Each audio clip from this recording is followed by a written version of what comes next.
View with Zach Bush. Hey, Zach, I want to thank you for joining me and taking some time out of your day. I know we wanted to try and get together and do this in person. I found out I'm going to have to be quarantined in Hawaii if I go out there for like 14 days. You would hate that. Do that. Yeah, well, that would be, like to be stuck in Hawaii would be just awful. But it'd be hard to do the show and, keep doing the work that we're doing. And of course, we looked into it, and because you can't come straight to Texas, which would have been fine, you have to go through California or Washington, you were going to get quarantined, for 14 days, so we just decided to do this way. But I want to thank you for taking the time. And, one of our most watched interviews I've ever done on the High Wire was when we really got into discussing the gut biome and our interaction with bacteria and viruses in the world. So I really wanted to reach out to you. But for people that are unaware of your work, I've been around, and you're this person that seems to have understanding of oceans, of coal mines, of hospice care. Can you just give me a sense of how those different stories are all encapsulated in your background? How would you describe your expertise? I just stumbled upon an awesome term in permaculture writings that is something like the perfect meandering of nature. And I think that's the best description of my career, the perfect meandering.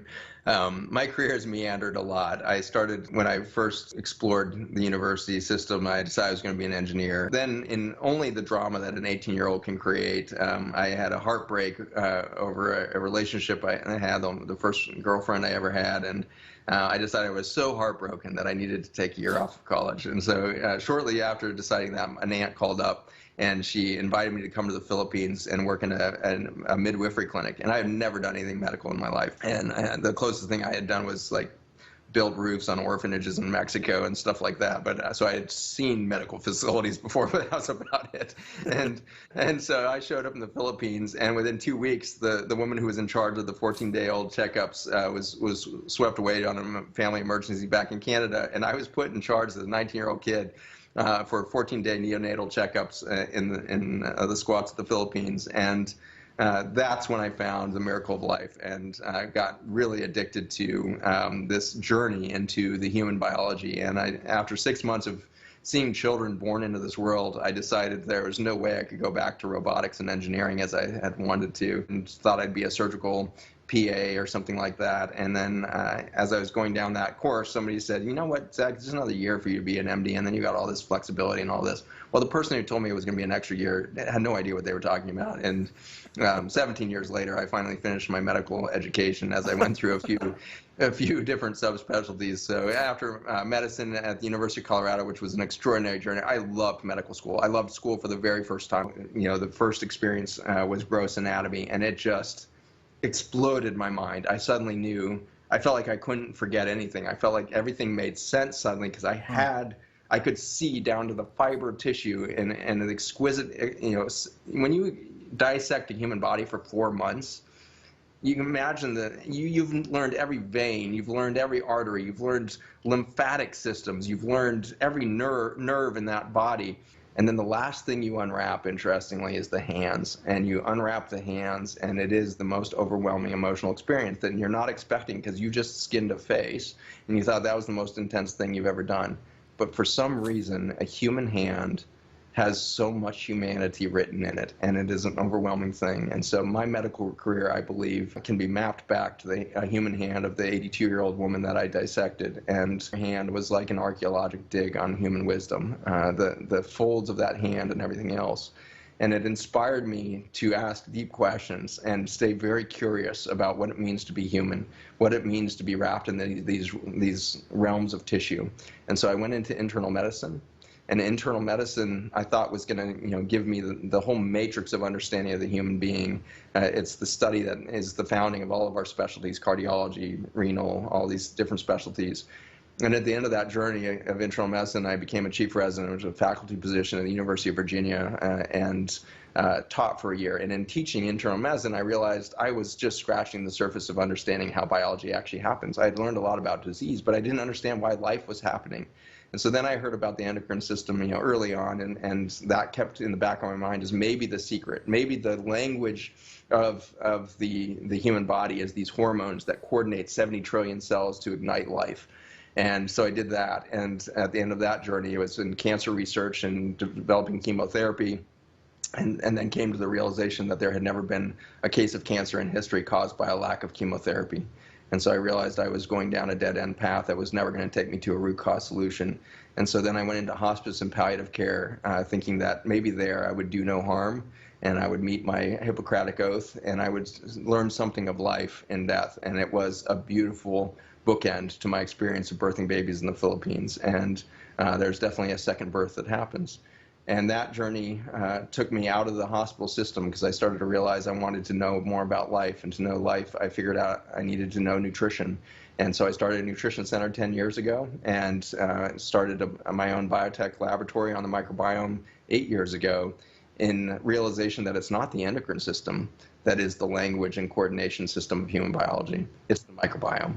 It is the bacteria and fungi that we live within that is the communication network of life. And that's been my exciting journey over the last 8 years, is to dive into life itself there in the microbiome. I really wanted to reach out to you because we cross each other's paths here and there when we're speaking, but you just don't seem to be someone that is tooting anybody else's horn.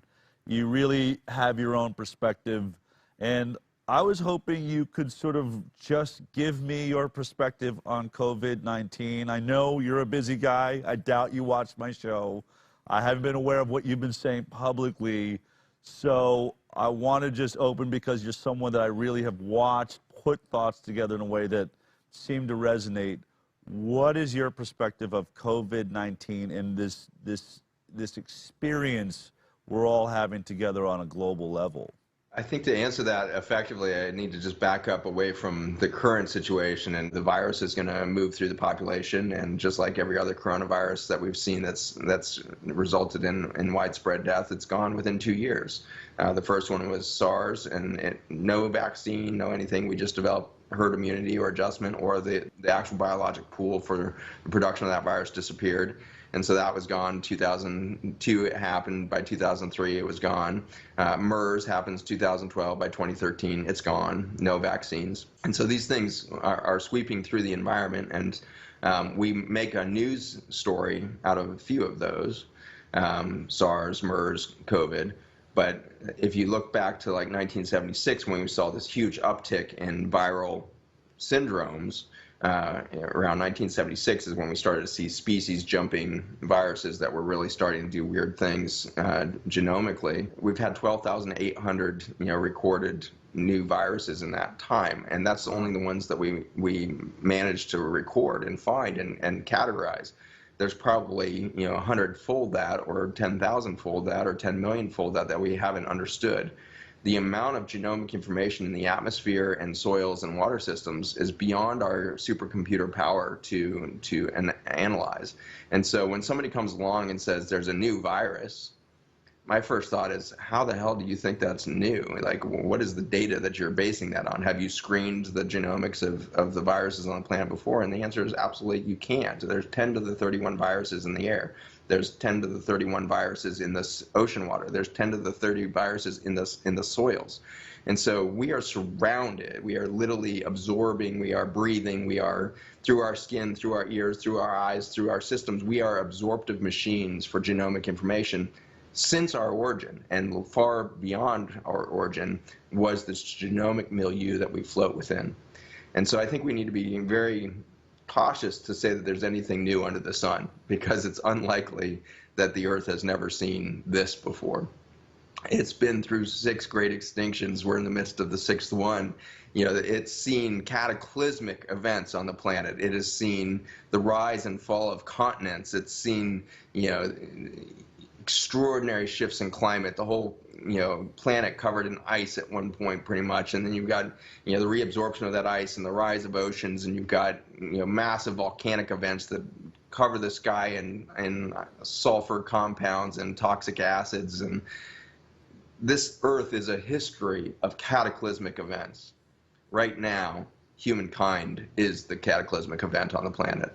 And so we should be aware of our role right now as a force of destruction and a force of manipulation of biology at its foundation, and we should be far from startled when we see the collapse of our own health.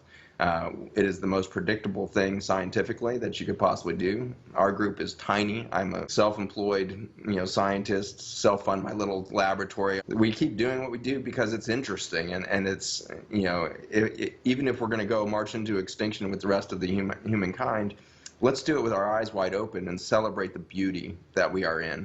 Life is extraordinarily beautiful. And I would include the virus as perhaps an extraordinary showcase of the beauty. There is a genomic language on this planet that we have termed viruses, and then we termed them, I think mistakenly, as part of the microbiome, and then we made them our enemy. And so we told an extraordinarily damning story of a language of genomics, a language of life. And the story we need to retell is that life is freaking beautiful, and it is adaptive, and it is regenerative, and it's always looking for the next solution. And the way in which we look for solutions and adaptability is through viruses. That's how we do it. That's how life has always done it. And so if you damn a virus, you have just damned the language of life itself. I mean, that's confusing, I think, for your average person, right? What do you mean by we're being told viruses are the enemy? We stop, vaccines stop measles. We've stopped polio. We've stopped smallpox. There's reasons. Those things killed people. What do you mean viruses aren't the bad guy? I mean, when I think about it, and that's what are you going to say about polio, Del? What are you going to say about, these deadly diseases that medicine has stopped before? How can you say that viruses are beautiful? What does that mean? How do they interact with my body that I could see any beauty in it whatsoever? Yeah, so when we see an infection, whether we're talking about HIV and AIDS, or we're talking about a little bacteria called bacillus that then can cause tuberculosis, or this COVID situation is a great example of it.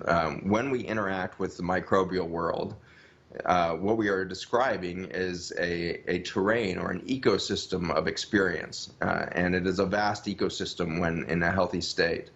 And that ecosystem is always adapting and adjusting to stressors. When we see a microbe become endemic in an area, and polio is a great example of this, HIV is a great example of this now, where we have endemic areas where the virus is simply in the environment at such a level that it's very likely that we're going to see manifestations of adaptation of the humans in that environment are going to absorb that microbe. And so some of those people living in endemic polio areas will manifest a disease that we call polio. But many, many people outside of that small population that are getting sick are being exposed to that polio through their water systems and the like. And so these have been natural elements within it, within the environment. HIV looks to be, extremely underdiagnosed.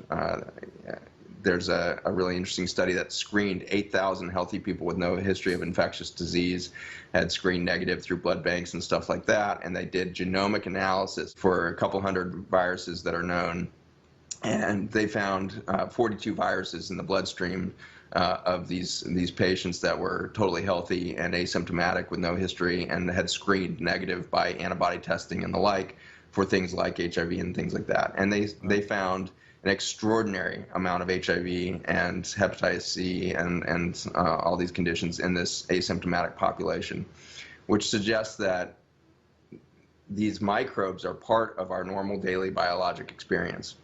Occasionally, we will find a syndrome of immune deficiency, which is not a human experience. We can go into what is the human immune system in a minute, but what's happening is there's an imbalance that can suddenly happen where all of these microbes, and there's so many in the human body, you're at 30,000 species of bacteria and who knows how many of the 5 million species of fungi and who knows how many of the 300,000 species of parasites. we have done such a poor job of really understanding what the healthy terrain of the human body does. But looking at the hunter-gatherers in Africa right now with the American Gut Project with Jeff Leach, you can see that the American is now walking around with about 10% of the microbiome of the gut that we should have. And so we're 90% deficient. When you become 90% deficient in the ecosystem, you're going to get weeds. And the weeds come in and will overgrow an area, just like they do in your backyard. If you go and rototill your backyard, destroy the balanced ecosystem of a meadow, you're going to immediately get weeds that come in that weren't there, when the biodiversity was there. They weren't evident, but they were there because their seeds were in the environment enough that as soon as there was an opportunity for them to come into their niche, they would do that. But we need to, look to the farmers here who are doing regenerative agriculture to find out that the weeds are never the problem. The weeds are the symptom of the collapse of biodiversity. And I would say that same thing for polio, for HIV, for any of these infections is when the biodiversity is there, we can reach a homeostatic state where the hundreds of thousands of species of grasses and plant life in a jungle maintain an eco-balance, and there's no opportunity for disequilibrium or unbalance or dis-ease in that environment. If you go through and dump a bunch of Agent Orange into that environment, or its close cousin Roundup or glyphosate, and you destroy that jungle, then you're going to see a very unbalanced system and the weeds come up. But the weeds are not the problem. In fact, they are part of the solution, amazingly. And so the weeds, we now find out in regenerative agriculture, is part of nature's way of regenerating the ecosystem. And so the weeds have these important early niches in reforming the networks of mycelium and intelligence within the soil that can then rebuild the microecosystems for the bacteria and fungi, and then ultimately the seedlings and the biodiversity come back up out of the seed bank that's deep in the soils and express itself again. And so when we stop disturbing soil and let it return to its native state, where we stop plowing, we stop spraying, and we let nature do its thing, we can see native grasslands that we thought extinct for 200 years come back in. No seeding necessary. It comes oozing back out of the matrix of the soil, is life itself and biodiversity itself. And it relies on the stepwise progression of weeds into biodiversity. When we have an unbalanced microbiome of a human, where we take them out of their native balanced state of hunter-gatherer system balanced with their ecosystem, an extension of their ecosystem, and we force them into a village where they have water that's contaminated with feces, they can't touch fresh water, we destroy all of the grasses and grassland diversity within their village.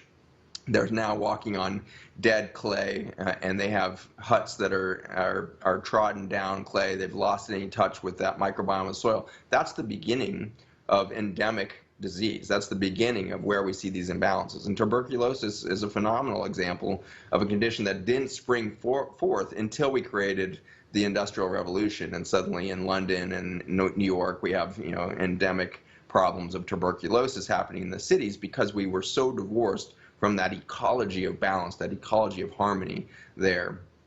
And then you zip forward back to that regenerative farm, and you say, well, okay, so tuberculosis or COVID or any microbe you point out, Lyme being a great example right now, isn't Lyme just the weed. It's just the organism that found its niche in a damaged ecosystem and is on the way back towards. It's doing its role in getting us back to biodiversity. And yet, as physicians, we've been taught to kill it. As farmers, we've been taught to kill it. And so we rush in and kill all the weeds, and then we wonder why the weeds are worse next year and why our crops are doing worse next year, so that we have to put in more nitrogen fertilizers and chemical inputs and all of this. And the plants are weaker, so they're more prone to pests and stuff, so it's more herbicides, more pesticides, and we get into this vicious cycle.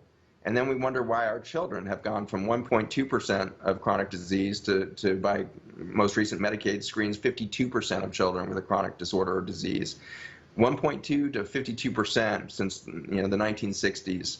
And so what in the last 50 years has it created this epidemic of biologic denuding or biological loss in our children and in our farmland? And the answer is a war against the microbiome. And so when we see the emergence of something like COVID or something like HIV, we can be confident that the HIV wasn't the problem. It was our lack of intelligence at the soil level of our bodies, or in our gardens, or in our farm fields. And we have been destroying that microbial diversity that would lead to a balanced ecosystem. And so we call them pathogens. We call them, these dangerous germs. But in fact, they've been here since the beginning of time in some shape or form. And this whole concept of militarizing things, all that, humans can't even touch the speed of biodiversity, the biodiversification of the viruses. They are so fast in replication, and they are so fast to shift their genomics. We can't keep up with that. There's no laboratory in the world that can do it as fast as nature does it. Nature is an adaptive, beautiful machine. Well, I mean, that would lead me to my next question, right? There's a real, I mean, it's really coming up now in the media. There's questions on, was this created in a lab in Wuhan, or in a lab in North Carolina, moved to Wuhan? Is it an escape? Is it a bioweapon? Is this a man-made? I've heard scientists say that they are, they're replicating and evolving these viruses for, scientific research. There's questions on whether it should be being done. Gain of function is this thing we're hearing a lot about now, creating these gain of function viruses. I heard a scientist yesterday in a piece say they're using these gain of function, and they're evolving these pathogens, at 8 million times the speed that nature would do it. And it seems like you just told me the exact opposite. What's your perspective? Is this man-made potentially? And is that why it's maybe more deadly or not? Where are you at with that conversation? Well, all the public health statistics, from the CDC's website on respiratory death is probably the best place to go. Like, do we really have a pandemic going on right now? And what we can say with great confidence from the CDC's own data there is that this has been a very mild respiratory death season. It's one of the more mild ones in the last 7 years. And so where we ran into severe problems by respiratory death was 2017, and that was from influenza. It was a bad influenza strain that went through the world. We had 7% mortality. The CDC announced a 7% mortality in January of 2017 and said this is going to be a catastrophic flu season. And it was. Like, you can see respiratory death just shoot up that year, well above baseline seasonal changes that we see. And that was across the board of pneumonia and other pathogens in addition to influenza. But influenza accounted for the huge spike. We did not see that spike happen this year. There was no spike of respiratory deaths beyond our baseline seasonal changes that we see. And so every year there's pathogens that cycle through that will lead to the end point of pneumonia and respiratory death. And we don't discover what it is. We don't genomically take the effort or have the laboratory intelligence to go find that thing. And so I would say, first of all, there's not any evidence by respiratory death in the United States that we have, some massive new thing that has happened that's a bioterror weapon. If somebody created this virus, we don't need to fear them because they did a really bad job. The flu 3 years ago did a much worse, toll on humanity than this thing. So if this is a biologic weapon, they're not very good at it yet.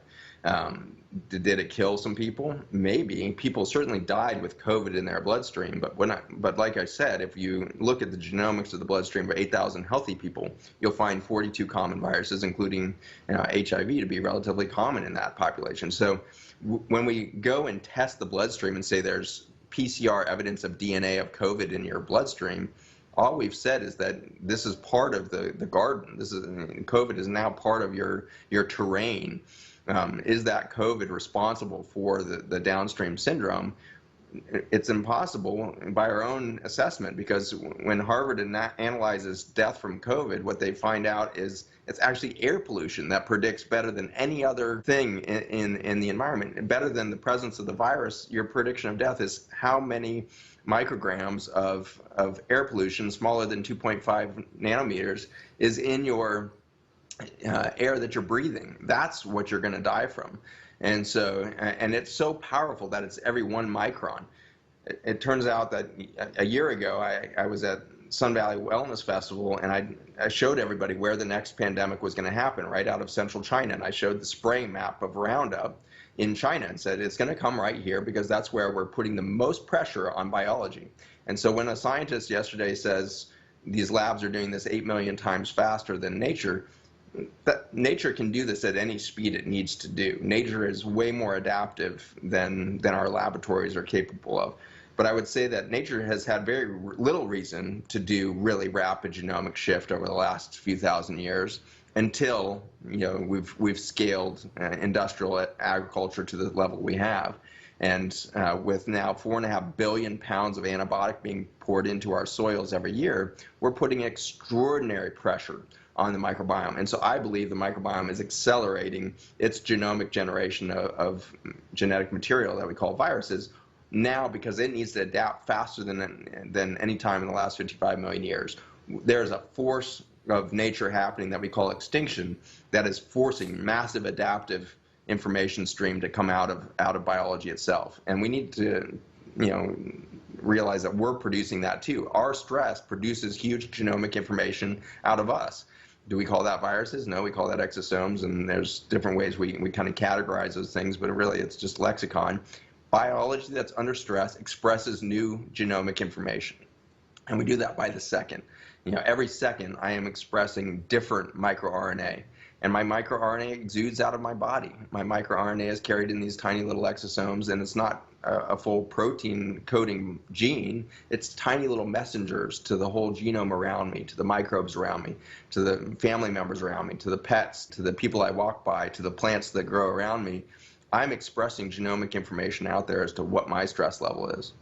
And so every organism on the planet is generating this. Now imagine 7 billion humans expressing genomic information. Now imagine 1.4 quadrillion bacteria on your body expressing genomic information. At least 50%, or 30 to 50%, depending on which system you're in, of the viruses that are coming into the environment are being made by bacteria. We call them bacteriophage. And so bacteria are making this genetic information. The human cells are making this genetic information. If we're not making genetic information that's an exosome of a virus type thing, then we're making these microRNA signaling devices. We are literally exuding this. Now, how can a lab say they can do it 8 million times faster than that host of complexity? They simply, I would just argue that all day long. That's physically impossible for a lab to do this faster. Can they do it in one strand of DNA faster? Sure. But they have to bet that what they're doing there is going to then interact with the environment in some intelligent fashion. Let's think about a pile of pig stool. This is my favorite kind of mental exercise. One of our highest uses of antibiotics right now is in pigs in the protein production meat industry. And the stool of pigs is now considered a hazardous waste. You can't, it's illegal to transport it across state lines. So in North Carolina, where we have the largest swine facilities in the country, with Smithfield and the like down there, they have literal lakes of pig stool. They build levees to contain these hundreds of millions of gallons of pig stool that they can't transport. They can't put it in the ground either because it's a hazardous waste. So all they're allowed to do is contain it in these massive swamp pools of pig stool. In that pig stool, you've got somewhere around 10 to the 15 viruses per spoonful, and so 10 to the 15 is there's a lot of zeros after the one there. So you have this massive viral transcription factory of hundreds of millions of gallons of stool full of bacteria, bacteriophage, and all of this virus-generating machinery. In a lake full of stool like that, you've got a factory, a viral factory, a genomic shifting factory of quadrillions and quadrillions and quadrillions of cells that are generating new viruses, checking, misspelling them, creating genomic shift. Then a new protein gets adapted, and now you have a new virus or a new viral genetic makeup, and then you shift that again through misspelling. And so the speed at which the pig stool is doing this is ultimately at this staggering figure and this staggering rate of capacity. And so I would very much love to sit with any government official or laboratory expert and really challenge them to bet on, is your laboratory really better than a pile of pig shit? And I just think we're going to find over and over again that it's better. You can't compete with nature in its adaptability. We think we're doing all this genetic modification, you know, and so we think we're really clever because we genetically modified one gene into corn or soybean or this or that. Are you kidding me? 50% of the human genome is virus. We were made by viruses. 10% of our genome, at least, is from retroviruses like HIV. We were built by the machinery of the virome. And so don't tell me you figured out one gene and now you're at the co-creative capacity of Mother Nature.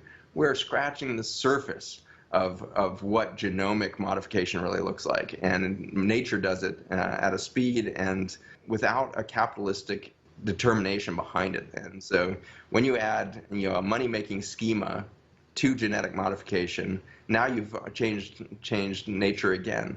Nature does this without an ethos. Nature's whole goal is biodiversity and sustaining life. The planet is proof again and again that it wants biodiversity and it wants to do life for as long as time exists. We have put ourselves against that nature that has proclaimed itself the champion of biodiversity and life on Earth, and we are destroying that. So take me now with all of that, from, you know, we've covered how we're here, viruses make us up, we've got, you know, Great Lakes of pig feces.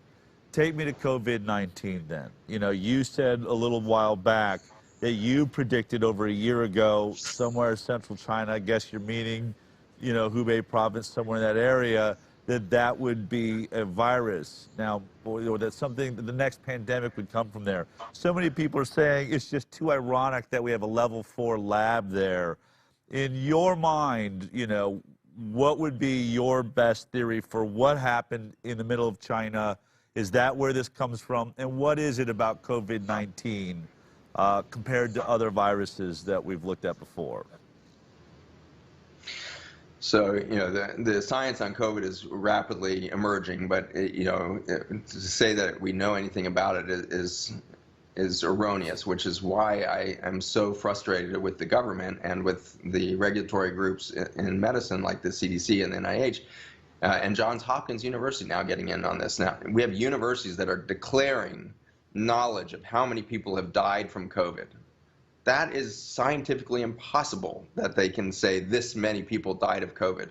We have a lot of people that are dying of bizarre respiratory conditions all the time.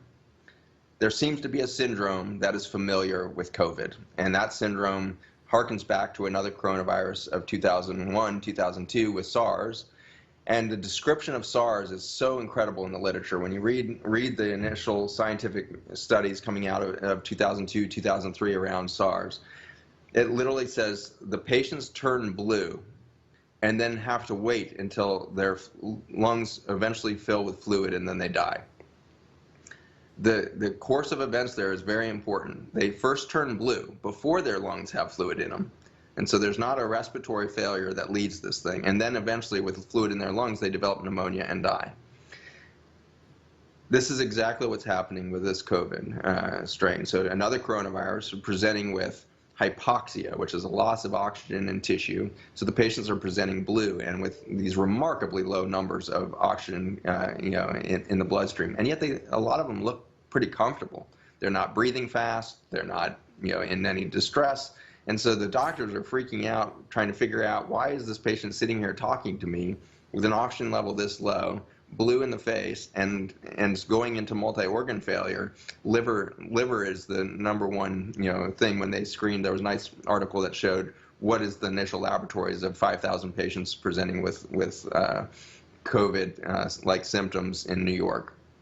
Of those 5,000 patients, the vast majority didn't even have fever. The average temperature was 37 degrees Celsius, which is normal body temperature.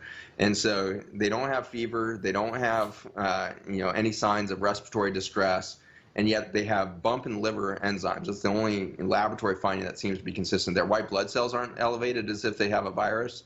They don't have shift in triglycerides, suggesting some inflammatory event.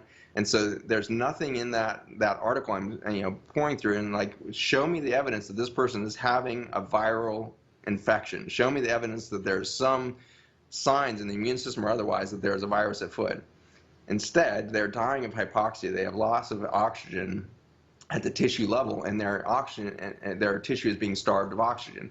And it turns out when you have a hypoxic injury, loss of oxygen in the lung, you get something called ground glass reaction. You get fluid that starts to accumulate in the lung because of that hypoxic injury, a lack of oxygen. In the vascular system, you start to get dysfunction of the endothelium, where you can no longer make vasodilatory effects, and you start to lose the mechanics of venous supply and venous drainage and all of this, and that leads to stasis, which you can get blood clots from stasis and all this. And so the whole body, from liver to bloodstream to your other organs, are showing signs, including the lungs, of a loss of oxygen. This looks as if you suddenly put this person on the top of Mount Everest and took them from sea level to Mount Everest in 5 minutes, and that's what the patient suddenly looks like. So that happened in 2002, and it's happening again. So what is going on there? If there's no signs of a viral infection, what is going on, and why are we finding COVID in some of these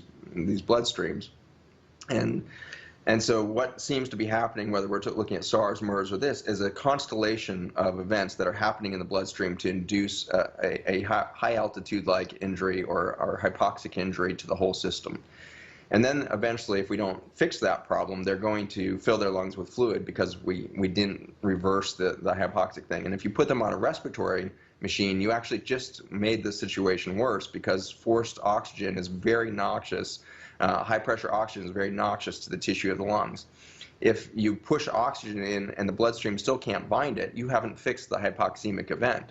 And so you're pushing an oxidative injury, which is inflammatory, onto a tissue that can't absorb the oxygen at the tissue level. And so we know we're seeing extraordinary rates of death. 88% of people on a respirator in New York are dying. Nowhere else in the world did we see levels that high of mortality.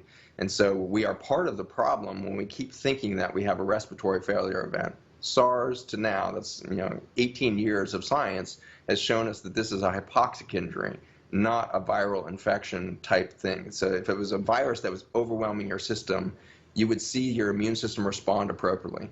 Fever can happen downstream in COVID, but it's not at the beginning of this infectious process. It's actually in week 2 that you tend to see the fevers spike up and all that. Again, 5,000 people presenting in New York, their body temperature as a population is stone cold normal at presentation. It's not until days later, when their fluids have filled with lungs in a hospital environment and now they have secondary bacterial infection, that they get the fevers. And so there's downstream signs of overwhelm to the system, hypoxic injury, and an accumulation of infectious-like symptoms, but that's not the presentation. And so as soon as we come to terms with this as a medical community, I think we're going to save lives really rapidly. We need to treat this like a hypoxic injury.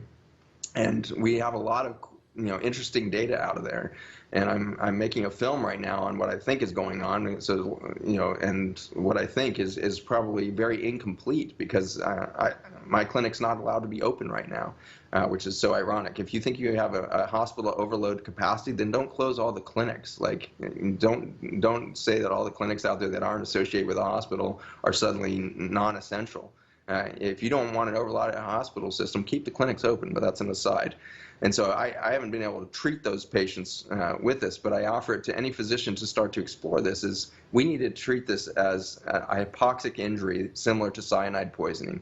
And so we need to start to put in the pieces to change the shape of the hemoglobin, which we can do. We know how to treat cyanide poisoning. Cyanide poisoning happens to present exactly like COVID syndrome, which is non-febrile, blue patient, with signs of liver failure and hypoxemic injury to the organs, developing later into respiratory death. And so we have a very well established treatment plan for cyanide poisoning, and it's 3 quick injections of a cyanide kit, and you're using things like sodium nitrate in there to change the shape of hemoglobin so that it can bind through methemoglobin the oxygen again.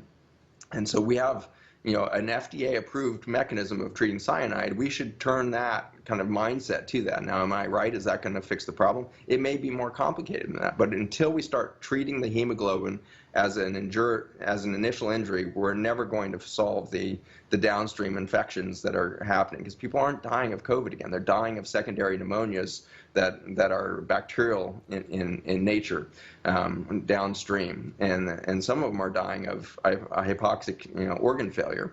But they're not dying of a virus per se. You don't see any of the signs in those 5,000 patients. All right, but the virus is causing that problem, right? I mean, in some ways, isn't it semantics to say that, well, the virus isn't causing a fever like the way a virus would, but it is, in fact, causing this hemoglobin problem, this inability to carry oxygen correctly, something that was pointed out by the MD in New York, Kyle Seidel, who came forward and said, this seems like my patients are at 30,000 feet. So on one hand, you would say, oh, it's not a virus, people shouldn't be afraid, but there are people that this virus is causing this hypoxic issue, is it not? It's participating in it for sure. I think it's I mean, we haven't proven that yet, but I think there's a distinct possibility that the virus is participating in the unmasking of this hemoglobin shift. And when I say unmasking, it can't be causing it directly, else everybody who got exposed to the virus would be having a hypoxic injury. But very few people who get exposed to the virus and mount an antibody response and all of the typical things you would expect actually presented with blue organ failure. Very few percent. And so the protein, there's a new protein, we're told, and we'll figure, this needs to be proven out still, but we're told there's a new RNA strand, that codes for a new protein that is different than SARS and MERS. Okay, great. But something in SARS and MERS did the same thing. And so there's been something stable in these coronaviruses that is unmasking in a small percentage of patients this hemoglobin type effect. So then should we say, well, it's the virus causing it? Well, if it was the virus causing it, again, everybody who was exposed would have that. So what is the virus doing? The virus seems to be unmasking toxicity of our environment. And there's something really poetic about that. The people that are dying from this are by and large in areas where there's high agricultural residues of Roundup and high residues of small particulate air pollution, smaller than 2.5 microns. And so Northern Italy, New York City, Seattle, Louisiana, those are all the highest areas in Europe and the United States of those two phenomenon, agricultural toxicity coupled with air pollution and small particulate matter. In China, that happens to be Wuhan and that whole Hubei province. Hubei province has the highest Roundup and kind of destruction of the soils, and then Beijing and south of Beijing has the highest concentrations of the air particulate. And Hubei is toxic. We're talking about levels of micron particulate that are 40-fold that seen in New York. And so massive toxicity in the air pollution in Hubei. And so in that air pollution, we know it carries many things, including cyanide. And so cyanide, we know, is a part of normal air pollution. In fact, a really nice, Earth Justice paper got released just months before this whole pandemic, story unfolded. There was a Earth Justice mandate for kind of a class action lawsuit demand on the EPA for not accounting and not doing anything about the rising levels of cyanide in many of the U.S. cities. And we were above, safe thresholds of cyanide over and over again, and there was nothing being done. And so Earth Justice recognized that, and then months later, we see people dying of something that looks like cyanide poisoning. And so what I think is interesting is the possibility that nature, in a toxic stew of dying soils in a glyphosate Roundup intense farming area of China, has unmasked the relationship of cyanide to hemoglobin. And is this an adaptive event happening as nature has exuded this? If this is a military operation, again, they are mimicking something that happened in 2001-2, and so it's not new. They've recreated, and it looks to have a much, much, much lower death toll than SARS did. SARS, we seem to have a death toll maybe around 8%, 10%. It's hard to know because we didn't really do good universal screening. May have been a lot of asymptomatic people with SARS too. But certainly this time around, I think we see a much, much lower mortality rate. It's down in that 0.1 to 0.3% range, probably something like that. The most recent Stanford study looking at Santa Clara as an entire city population is coming in around 0.1%, something like that. So, right. So we're somewhere around normal flu and mortality. So if it's new, if it's military, their agenda is not to kill people maybe, and they don't know what they're playing with. So is there a virus? Yes. What is it doing? It seems to be unmasking the toxicity of our environment that we've created. And the virus itself is not enough to cause the death. We have to have the perfect storm of air pollution. And every 1 micron increase has a 20-fold increase of death by that Harvard study. Every 1 micron of air pollution. And when I tell you there's 40 fold increases in that micron density in Hubei, the chances of having an epidemic of hypoxemic injury in there is catastrophically high. You're in the hundreds of fold increased risk of death by living in that environment. And so we saw the death rate suddenly drop to near zero, not because they were in confinement. I believe it was because if you look at the tracking of their air pollution levels, it went below 40 microns per cubic meter of air in the 2 weeks following the cessation of activity in Hubei. And so by stopping human activity, we took the cyanide out of the air, and suddenly nobody was dying of COVID. Everybody's like suspicious, like China's lying. People must still be dying. And I love it that the United States always thinks that China's lying, always thinks that Russia's lying. Like that's our default mechanism. Like, who do we think we're not lying? Like, who in the media do you trust right now? Like, who do you think's not lying here? Like, and suddenly it's China that's lying? United States of America, if you keep having this superiority complex over the Chinese, you are a fool. Because we have hospitals that can't even figure out how to get masks on their doctors and nurses because they don't know how to produce a mask because China produces it for us. Right. And so we are so lazy, ultimately. We are so lazy and so capitalistically oriented that we didn't even consider the repercussions of a mask that was 7 cents cheaper to make in China than the United States, so we outsourced it. And so we are not ingenious when it comes to knowing threat, knowing security. We are reactive, and we are, pissed off at the world, and we're feared, and we blame China, and we blame this and that. We have nobody to blame but ourselves for our inability to be prepared, for our lack of forward prospective preparation for something like this. We have really dismal track record for truth and justice in this country over the last 20, 30 years. It's really eroded. And so we need to look at the fact that we are a collapsing empire, and this COVID thing is a massive distraction to the fact that we have massive economic instability in this country that is mainly being driven, I believe, by a $3.7 trillion healthcare industry that can't keep up with the rate of chronic disease development. So let me ask you this. So let me just, we look at China, we look at America. America now has this skyrocketing death rate. I think it's going to get very interesting. We know that many of those numbers are bloated. Everybody that's got, as you said, is testing positive COVID, with COVID, is dying from COVID. I think you're going to see them retracting back those numbers as it starts making Anthony Fauci look bad. It's going to make Andrew Cuomo look bad. It's going to make Deborah Birx look bad. And I think you're going to see them realizing they've made a tragic mistake by trying to bolster what appears to be a fear to get America to respond correctly. They're now going to say, wait a minute, we look like we've handled this worse than everyone else in the world. But specifically, I want to talk about the lockdown, because a lot of studies now coming out show that China was already past its peak before they locked down, that it was probably ineffective.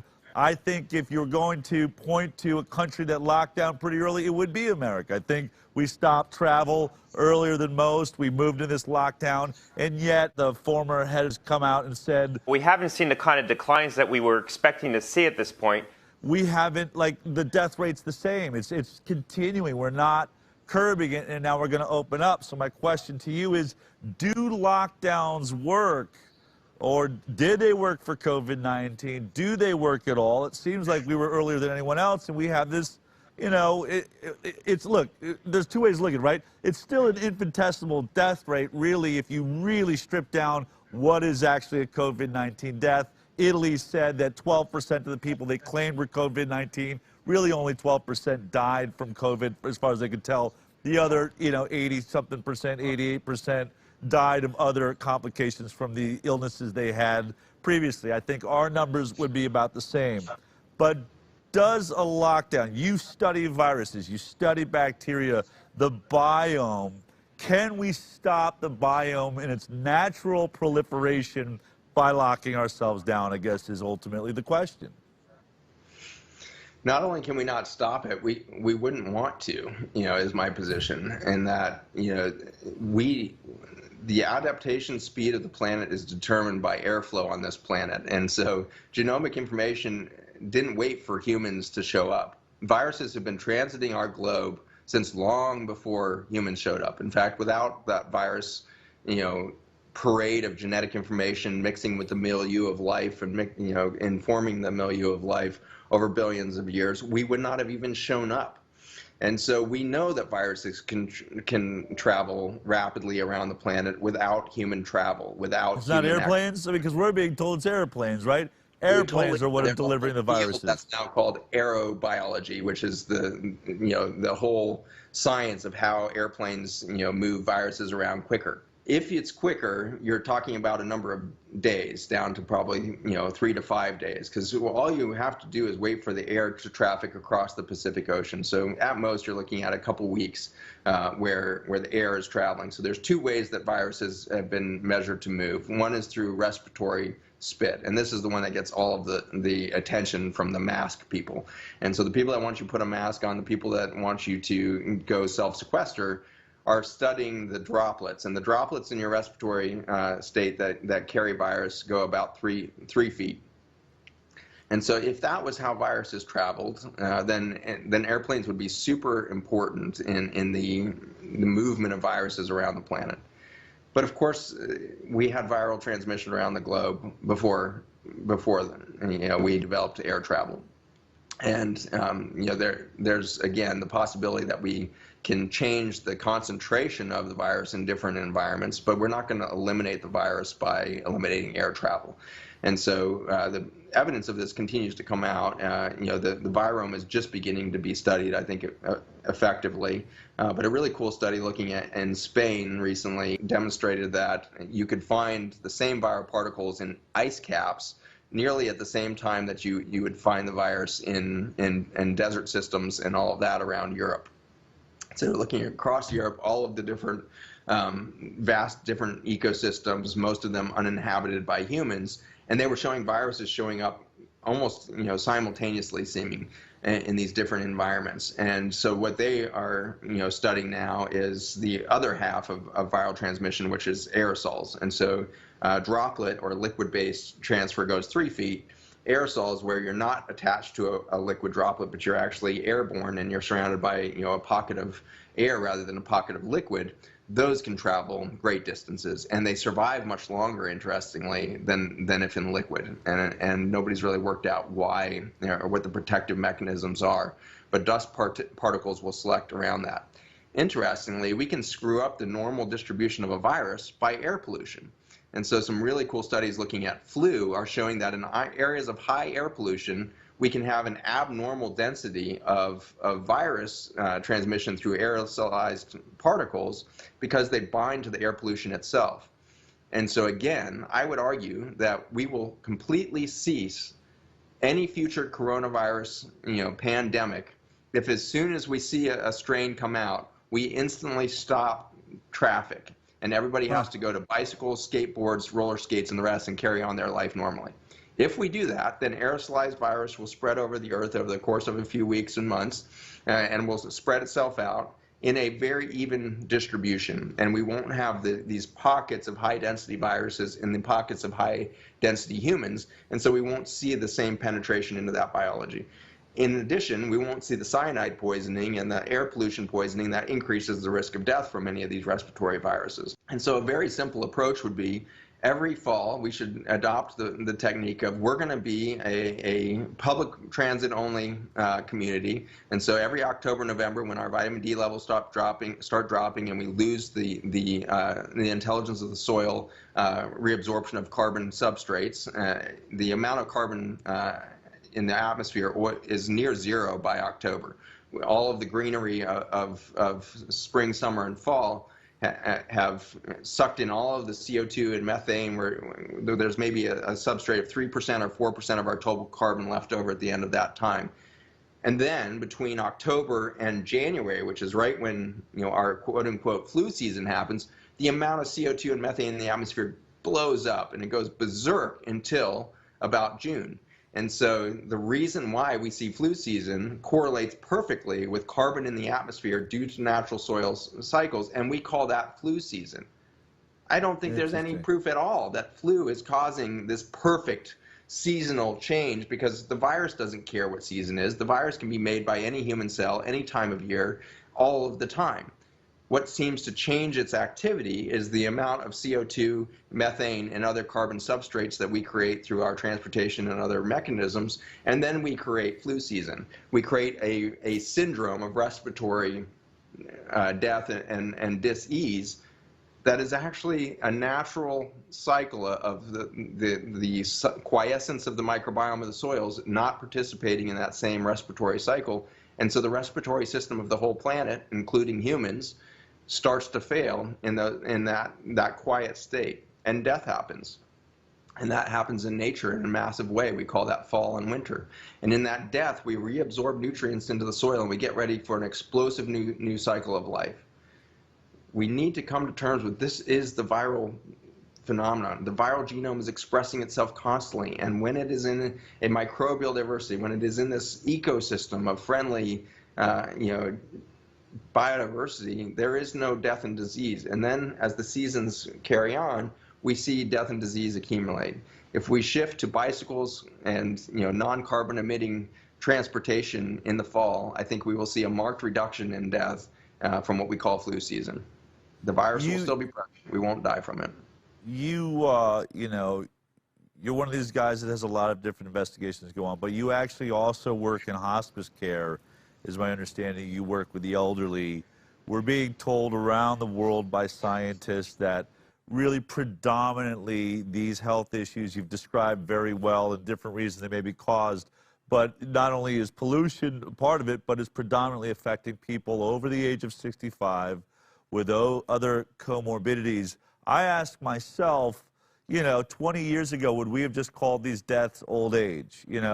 In some ways, are we just putting a mic, like defining something? Like people talk about this. We've never looked at flu like this. We've never test kitted, millions of people to see who actually got the flu. There's been a large, a large amount of science is just assumptions. Now we're, drilling down at it. You have scientists around the world, virologists, mathematicians, all saying, if we had done this with the flu, we could have made you panicked over the last, 20 years. We could show you this death rate every time and make it specific to an illness and freak everybody out. The media is a giant part of this. But specifically, because, you have worked with the care of elderly, I'm sure they're very concerned. What is it, what is the message there? Should we be afraid of dying as we get older? I have a mother-in-law who I am worried about in New York. I think New York's handling this in a terrible way. I think that you don't want to end up in a New York hospital. They're going to vent you, it seems. They're still stuck on that crazy approach, but I want her to feel safe. What is it that, those that are over the age of 65 in that, what should we know about this? And specifically to that really small group that experience a much higher, rate of an acute reaction. These are great questions. So age is interesting, and if you look at the average age of death and this current pandemic as we track it, northern Italy is 6 to 8 years older than southern Italy, and so and it's one of the oldest countries in the world. Its average age is around 49 years of age. The United States and China are about 36 years of age. So we're 13 years younger as a population. And so when you see the United States having the highest death toll from this thing anywhere else in the world now, you need to ask, what is going on with the United States? Why is the United States apparently older biologically than it is chronologically? Why is China at the same average age, or many European countries similar age to our country, why are we dying more? And the answer is pretty obvious. When you rank in chronic disease or health outcomes, everything from neonatal death all the way to end of life things, the United States ranks 35th in the world by the most friendly measurements from the government. Watchdog organizations think that we might rank closer to 46th or something in the world. But we're somewhere between 35th and 49th in the world. So we're the tail end of all modern societies. We're at the very bottom of bottom Western of the list. So if you look at the top economies and industrialized nations, we're dead last of health outcomes. And so why is the United States dying, and why do we have so many examples of younger people dying? It's because we are sicker than any other nation. And so specific to this COVID, it turns out that we know that the coronavirus, both the common cold as well as these more severe versions of it in SARS, MERS, and COVID, binds to a receptor in the lung that's called ACE2. And so this ACE2 receptor is expressed naturally on our lung surfaces. As we age, ACE2 can go up, especially if there's respiratory disease. So COPD, for example, has very high ACE2 expression along the surface. We have lots of channels in. And COPD is one of the only lung conditions that puts you at increased risk of death from this. All the rest of them are vascular, right? It's cardiovascular, renal disease, coronary disease, and cerebral vascular disease. These can end diabetes and the like. If you look at those comorbidities that people are dying from and their relationship to this ACE2 receptor, it gets pretty interesting. Because ACE2 goes up naturally in lung tissue from damage from emphysema type things with COPD, but not in cardiovascular disease until you add two drugs. And so when you add a statin drug, suddenly the whole system upregulates ACE2 receptors. When you add an ACE inhibitor, which is our leading #1 recommendation from all medical societies, if you have diabetes, heart disease, or chronic kidney disease, the first drug you're supposed to be on, and you can get sued for malpractice if you don't have a patient on one of these drugs, is an ACE inhibitor. If they don't tolerate an ACE inhibitor, the most common side effect of ACE inhibitors is cough, because you've upregulated the ACE2 in their lungs, and now they're reacting to their environment abnormally. So if they develop an ACE inhibitor cough, which means you've changed the balance of their reactivity to their environment, then you need to put them on an ARB, which is an angiotensin receptor blocker, which again upregulates ACE2 receptors. And so ACE inhibitors and ARBs are now seen to be a major risk factor for death from COVID. Why? Because it upregulates the ACE2 receptor. And so the United States is the most medicalized system. So yes, we have high chronic disease rates. And in response to those chronic diseases, we put on medications that we know are putting you at risk of dying from coronavirus. So if we had a true public health organization that was really concerned about the next few months of death from a coronavirus that just got discovered over in Wuhan province, the very first thing we should have done is announce, doctors, you need to transition all your patients who are on ACE inhibitors over a calcium channel blocker or some other form of blood pressure control, or hey, maybe put them on a healthy diet. But regardless, take them off the ACE inhibitor. If we had done that, we would have saved thousands of lives.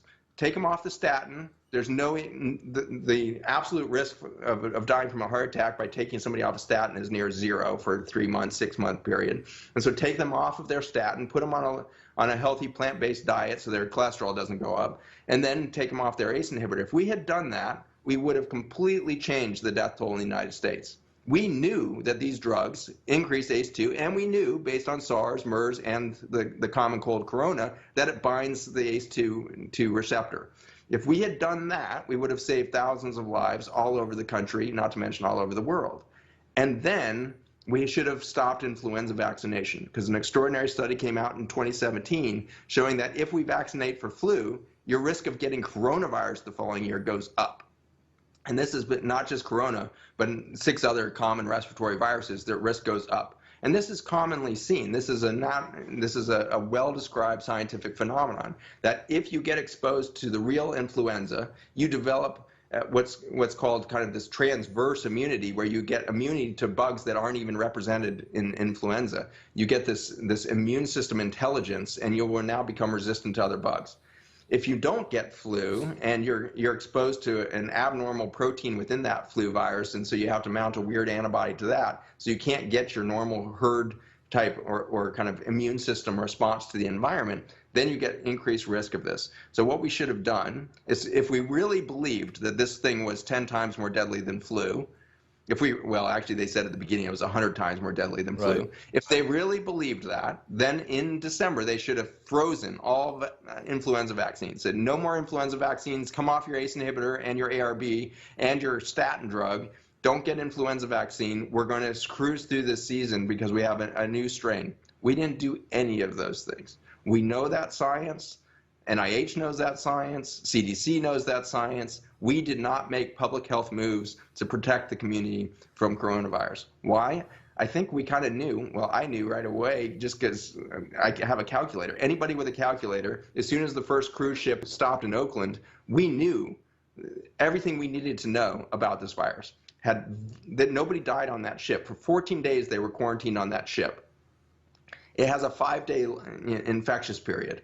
You will develop symptoms in 5 days if you're going to develop symptoms at all. And so we should have seen high amounts of blue people and liver failure and all of that on that ship, because it was the worst population you could possibly isolate, because they had an average age over 70 on that ship, and there were children running around. So you've got children, which are the best microbiome swappers outside of dogs. Dogs are definitely our best, but kids are this awesome gift that they're so good at microbial communication.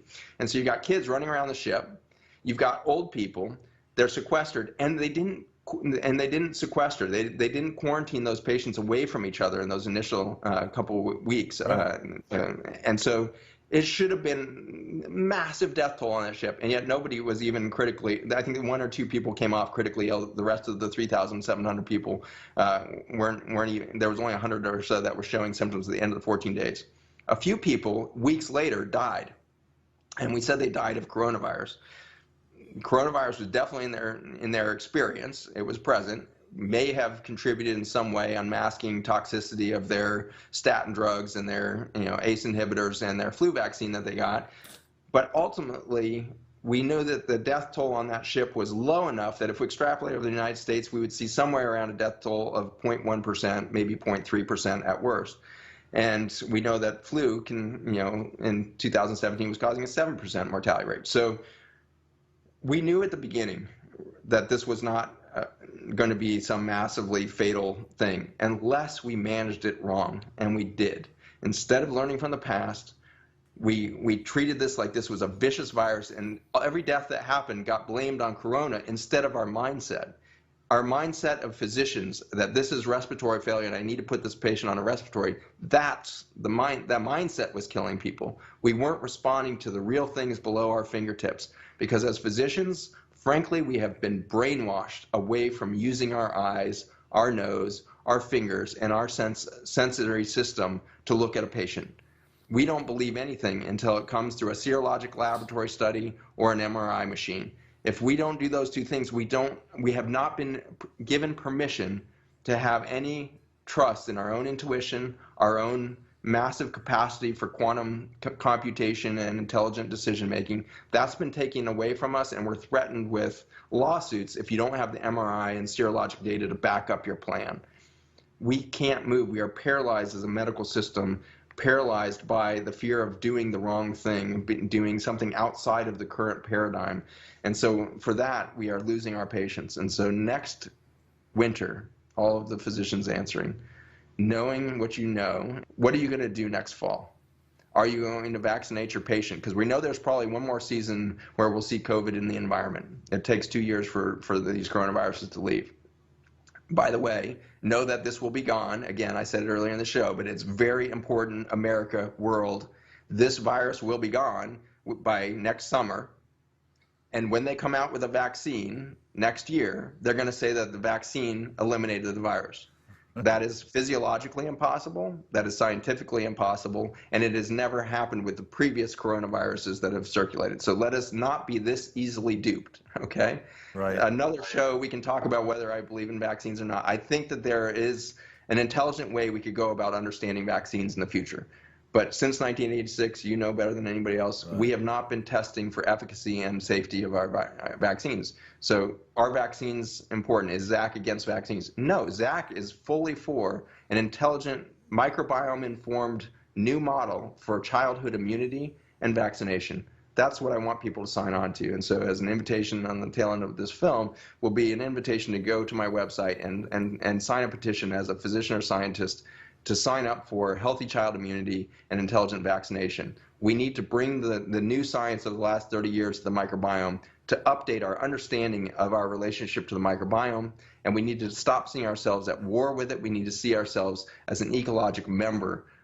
We are a member within this microbial community. We are an ecosystem in and of ourselves, and we need to now advance the science of vaccination to understanding that exquisite role of microbes in our genome, microbes in our immune system responsiveness, microbes in our capacity to adapt and resist cancer and the chronic diseases that are truly threatening life on Earth. Just as we sort of finish this up, we've talked about all of what the virus does. What about the damage? I mean, you also work with elderly. We're locking elderly away. They're not being visited by their families. People are dying all by themselves in hospitals. People aren't being able to go to memorial services and go through the experience of releasing these people and their family. We have literally become virtually, you know, I would say inhuman towards those elderly that are in end-of-life scenarios, whether it's COVID caused or a heart attack that happened because they didn't have a hospital. What is the hope for the future? Is there hope in this? What are we to learn as we move forward? Because on one level, you know, you've described the weeds as being important. They're just like viruses are important, but our human connection too is so important to this. Do you have any thoughts on the result of the disease or the infection, which I would call our lockdown? Our, as you said, our incorrect approach is its own disease of mindset. What would you like people to know, as you know, as a career, you stare into the eyes of these people that are going to have this transition period? Should we be afraid of death? Are we dying? Is this inhumane? Is there hope for us to move forward, or are we just looking to a dark world as, you know, that's now out of our control? If there's crimes against humanity being exercised right now, I don't believe that it's in a military lab. I believe that it's in those ICUs of dying patients alone. In what time in history have we decided that we need to en masse let people die alone? Marines are taught to never leave a soldier on the battlefield. Marines will literally charge into machine gun fire, into rocket fire, to go grab that injured soldier so that they don't die alone in enemy hands. What level of fear have we induced in mankind that we are letting our revered elderly and our young people who are dying from these conditions die alone? It is worse than rocket fire. It is worse than this. And we've generated that level of fear around a virus that looks to have a mortality similar to flu. What are we doing with this tyranny of fear? We are tearing apart the very fabric of what it means to be human. There's an innate drive in us to stay connected, to stay in one another's presence, to have fellowship with one another. It's written into our Constitution that you will not block public gatherings. You will not block the ability for us to get together and practice our spiritual faith, to practice our spiritual experience. And if anything is a hallowed ground of spiritual environment, it is the birthplace of a child and the birthplace of an elder person about to transition to the other side.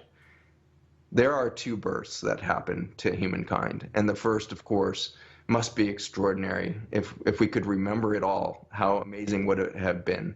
When you are in the womb of your mother, you can hear sounds muffled, and you can hear the voice of your family members. You can hear the bark of a dog. You can hear the closing of a door. It's muffled, but you can hear it.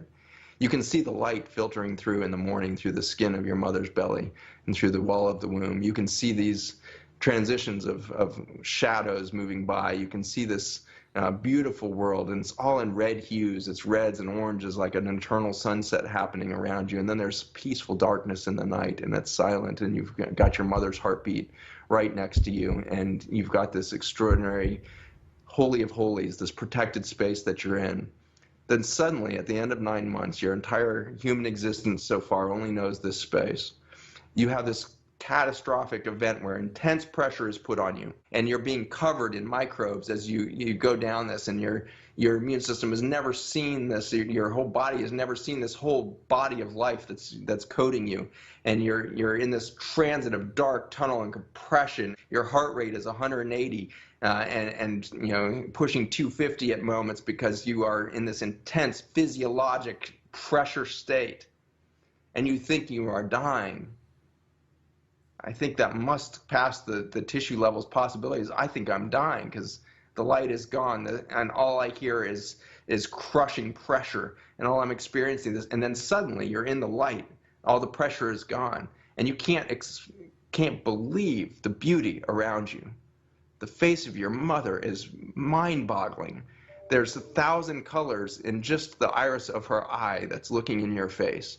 And you're staring at that for a second, and then there's this like halo of light and color from this explosion of filaments out of your mother's head that we call hair, and it's creating these rainbows of color. And so all you can do is stare above your mother's hair and look at that for a while. And then suddenly there's this extraordinary scene as it unfolds of greens and blues and your first sunset. You can't believe how beautiful the world is. And then we go through a forgetting of the magic that we are alive right now. And we forget that we are in an exquisite miracle of beauty every day. And we are dumbed down to an existence of drywall box with no microbiome diversity into an off-gassing plastic car that off-gasses cyanide and micro toxins into the environment. And we show up in an office building in carpeted cubicles that off-gas carcinogens all day long, and then we go to a grocery store and pick up a bunch of food that was treated with carcinogens before it was harvested, and then we go home and we sit around blue light devices that screw up our circadian rhythms, and we get depressed and we get disconnected. And then we go through this extraordinary event, and suddenly there's darkness in an ICU, and your eyesight is failing, and you're starting to see things through the glass darkly again, and you see shadows, and you see this, and there's an intense sense of pressure as your body starts to collapse in on itself. You can't breathe, your heart rate's failing, everything's starting to go, and then you go into this dark tunnel. You can hear voices perhaps, and you have this overwhelming sense of biology is being crushed into oblivion right now. And then you come out the other side, and it's more beautiful and more bright than you could have ever imagined. And then suddenly that doctor resuscitates you and pulls you back into the body. And you tell that doctor, it's so much prettier on the other side. I'm ready to go. I'm ready to rebirth. I just found out that I'm fully accepted on the other side. I'm a beautiful creature of light energy, and I am excited to be there. The danger that we have right now is not a virus. The danger that we have right now is that we have sterilized ourselves from death. We have created sterility around the death moment, which is ultimately our reason we're here. We are here for a transformative experience where we find out we are not biologic, we are spiritual beings. We are light beings. We are spiritual beings trapped in a biologic shell for a moment. And we have learned to fear all of that. And for that, we are missing the beauty of life. We are missing the beauty of the face of our lovers, of the face of our children. We are missing the beauty of one another. And we are letting each other die alone out of fear of some genetic material that floats through the air and has since the beginning of time. We have the wrong story going on. And it is not a conspiracy theory. It is not some government laboratory. It is the human emotion of fear. And we are afraid of our own death, which is our rebirth. We need to reorient ourselves to life. We need to put into line not just our medical system. We need to put into line our manufacturing and consumer goods industries. We need to put into line our energy and transportation industries in line with biology. It has shown us how to produce energy cleanly. It has shown us how energy is produced at the cellular level. We could do that. We could put all of it back in line. And first and foremost, we need to celebrate life and stop fearing death. And we will act much differently towards each other. We don't need a revolution. We need an evolution. We need to evolve past our fear, and we need to find love. And love is not a thing. It's not something to be grabbed. It is an experience. And I believe it is, through the wisdom of one of my deep friends, Patrick Gentempo gave me this extraordinary gift last year. Love is not the fabric of everything. The fabric of everything is beauty. And our reaction to seeing the beauty is love. If you feel unloved, if you feel like you don't know what it means to love yourself or your loved one who is dying right now, then stop trying to generate the human emotion of love and start witnessing the beauty, and then you will experience the love. We need to see the beauty of the virome. We need to see the beauty of the microbiome. We need to see the beauty of a human breath. We need to see the beauty of a planet that can breathe when given the opportunity. We need to see the beauty of human touch, a hug. When we go back to a normal, I hope it's not the old normal. We need to find a new normal in these coming weeks. When they say you can go back to your normal activities, do not go back to your normal activities. Act much differently. See the beauty everywhere. Engage with the beauty, most of all in your fellow humanity. And let's love each other in the experience of each other's beauty to realize a much different future. Thank you, Zach. I think I want to leave it there. I think that is our message.